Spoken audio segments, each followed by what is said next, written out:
Hello everyone, welcome to my channel education point. आज हम Edutoria 5000 plus MCQ series का ये 21वां प्रैक्टिस सेट का सॉल्यूशन करेंगे। इससे पहले हम टोटल 20 प्रैक्टिस सेट का सॉल्यूशन कर चुके हैं, जिसका वीडियो हमारे यूट्यूब चैनल पर अवेलेबल है एवं उसका पीडीएफ भी हमारे टेलीग्राम चैनल पर मिल जाएगा। आगामी आने वाले सभी प्रतियोगी परीक्षाओं में जो है यह सीरीज बहुत ही महत्वपूर्ण साबित होगा। तो चलिए स्टार्ट करते हैं। इस सेट का हमारा पहला प्रश्न है,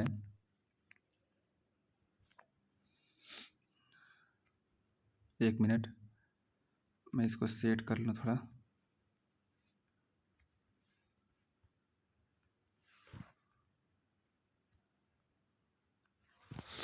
परिवार नियोजन कार्यक्रम को किस पंचवर्षीय योजना के दौरान लागू किया गया था? इसका राइट आंसर है ऑप्शन बी, चौथी पंचवर्षीय योजना के दौरान। परिवार नियोजन कार्यक्रम को किस पंचवर्षीय योजना के दौरान लागू किया गया था? चौथी पंचवर्षीय योजना। सर्वप्रथम खाद्यान्नों पर न्यूनतम समर्थन मूल्य को किस वर्ष शुरू किया गया था? तो यह किया गया था 1964 ईस्वी में। सर्वप्रथम खाद्यान्नों पर न्यूनतम समर्थन मूल्य किस वर्ष शुरू किया गया था? 1964 ईस्वी में। अगला प्रश्न है, सुंदरी वृक्ष निम्नलिखित में से किसकी एक विशेष प्रकार की वनस्पति है? इसका राइट आंसर है ऑप्शन डी, ज्वारीय वन। सुंदरी वृक्ष जो है निम्नलिखित में से किसकी एक विशेष प्रकार की वनस्पति है? ज्वारीय वन। कौन सी पर्वत हिमालयी श्रृंखला का भाग है? इसका राइट आंसर है ऑप्शन डी, उपर्युक्त में से सभी। ये सब जो है हिमालय श्रृंखला का भाग है। क्षारीय मृदा को भारत में अन्य किस नाम से जाना जाता है? क्षारीय मृदा को भारत में जो है कल्लर के नाम से जानते हैं। क्षारीय मृदा को भारत में किस नाम से जानते हैं? कल्लर के नाम से। अगला प्रश्न है, निम्नलिखित में से कौन एक एशिया व यूरोप के मध्य सीमा नहीं बनाते हैं? इसका राइट आंसर है ऑप्शन डी, सुएज नहर। सुएज नहर जो है एशिया व यूरोप के मध्य सीमा नहीं बनाते हैं। सर्वाधिक ऊंचाई पर स्थित दर्रा कौन सा है? सर्वाधिक ऊंचाई पर स्थित दर्रा जो है नाथुला दर्रा है। कौन सा दर्रा है? नाथुला। अगला प्रश्न है, निम्नलिखित में से कौन सा नगर भूमध्य रेखा के सबसे निकट है? इसका राइट आंसर है ऑप्शन बी, सिंगापुर। सिंगापुर जो है भूमध्य रेखा के सबसे निकट है। आईयूसीएन का मुख्यालय कहाँ स्थित है? आईयूसीएन का मुख्यालय जो है स्विट्जरलैंड में स्थित है। आईयूसीएन का मुख्यालय कहाँ है? स्विट्जरलैंड में। रामसर संधि पर भारत ने किस वर्ष हस्ताक्षर किए थे? रामसर संधि पर जो है भारत ने 1 फरवरी 1982 में हस्ताक्षर किए थे। 1 फरवरी 1982 को रामसर संधि पर भारत ने हस्ताक्षर किए थे। अगला प्रश्न है 11 नंबर, वातावरण के जैविक एवं अजैविक घटकों की अंतःक्रिया से विकसित तंत्र को क्या कहते हैं? इसका राइट आंसर है ऑप्शन सी, पारिस्थितिकी तंत्र।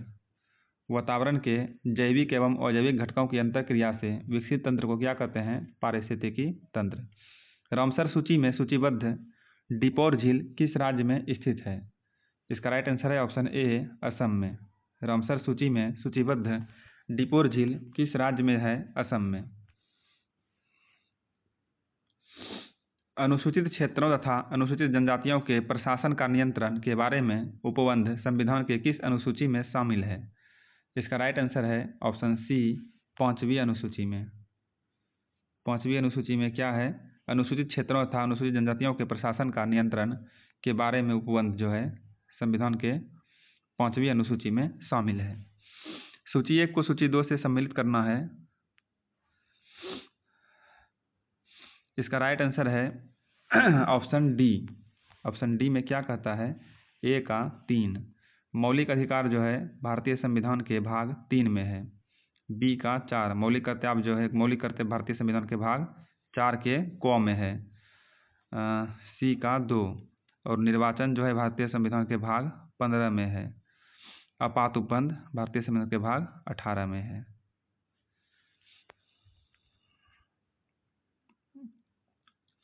भारत की संसदीय शासन प्रणाली एवं ब्रिटेन की संसदीय शासन प्रणाली में मुख्य अंतर क्या है? इसका राइट आंसर है ऑप्शन ए, न्यायिक समीक्षा।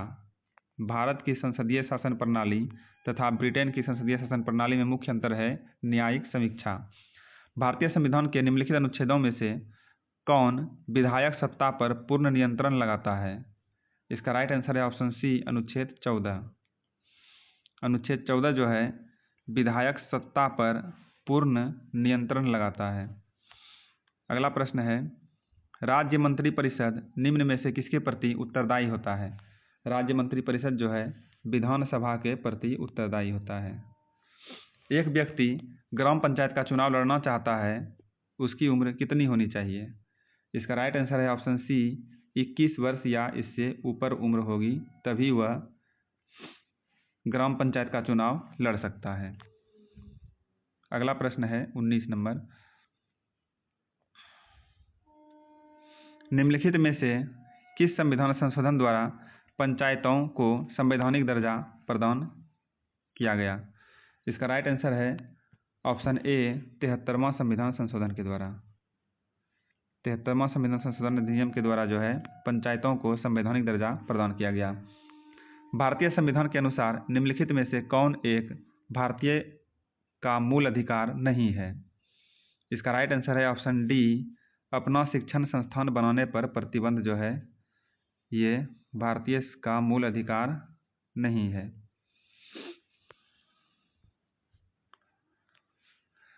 अगला प्रश्न है, निम्नलिखित में से कौन सा कथन सत्य है?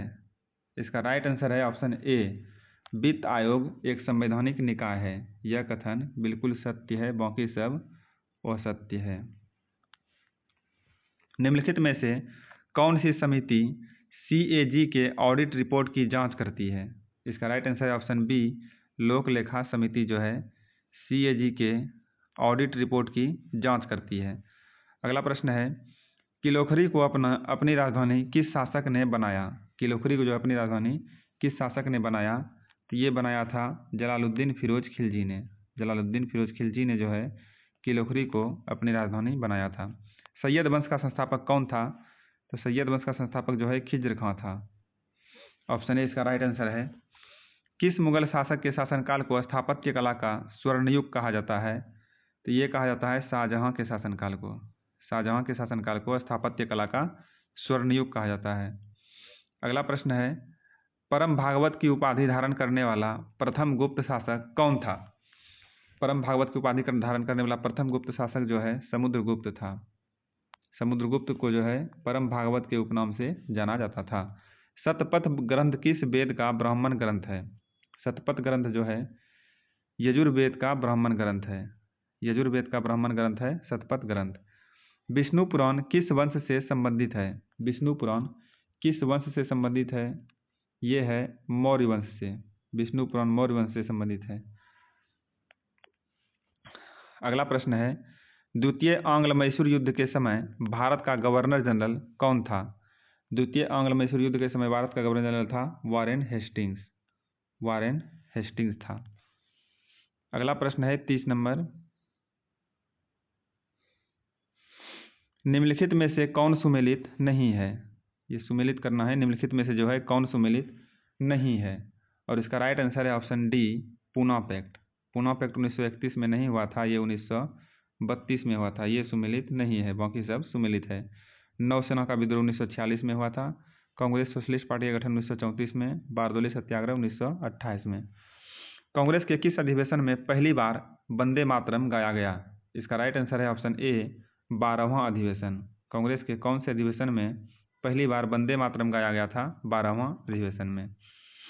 समाचार दर्पण पत्रिका के संस्थापक कौन थे? समाचार दर्पण पत्रिका के संस्थापक थे विलियम कैरी। विलियम कैरी जो है समाचार दर्पण पत्रिका के संस्थापक थे।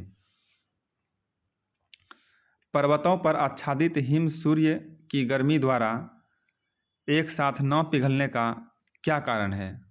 पर्वतों पर आच्छादित हिम सूर्य की गर्मी द्वारा एक साथ न पिघलने का क्या कारण है? इसका राइट आंसर है ऑप्शन बी, यह जो है सूर्य से प्राप्त अधिकांश ऊष्मा को परावर्तित कर देती है। यह सूर्य से प्राप्त अधिकांश ऊष्मा को परावर्तित कर देती है, इसीलिए यह एक साथ नहीं पिघलता है। रेफ्रिजरेटर खाद्य पदार्थों को खराब होने से बचाते हैं क्योंकि इसके न्यून तापमान पर जीवाणु और फफूंद निष्क्रिय होते हैं।